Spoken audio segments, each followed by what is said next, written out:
Le président russe Vladimir Poutine a profité de son discours du jour de la victoire sur la place rouge à Moscou pour dénoncer l'OTAN comme une force agressive et déclarer que les objectifs de la guerre d'agression russe en Ukraine étaient, je cite, justes.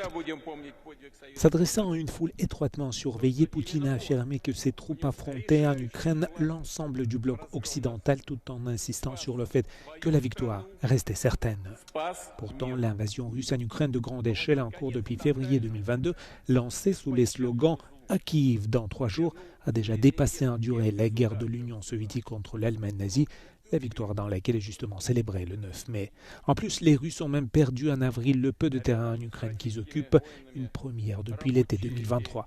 Le défilé du 9 mai, une démonstration habituelle de puissance militaire de Moscou, était cette année notablement écourtée et appauvrie. La cérémonie n'a duré que 45 minutes et n'a présenté ni chars ni missiles lourds pour la première fois depuis des décennies. Les autorités ont appliqué des mesures de sécurité strictes, notamment des coupures d'Internet mobile dans toute la capitale, tandis que les rues entourant le Kremlin restaient largement désertes. L'événement s'est déroulé dans le cadre d'un fragile cessez-le-feu de 3 jours négocié par le président américain Donald Trump, une rare accalmie dans ce qui est devenu la guerre la plus meurtrière en Europe depuis la victoire même, commémorée aujourd'hui en Russie et la veille en Europe.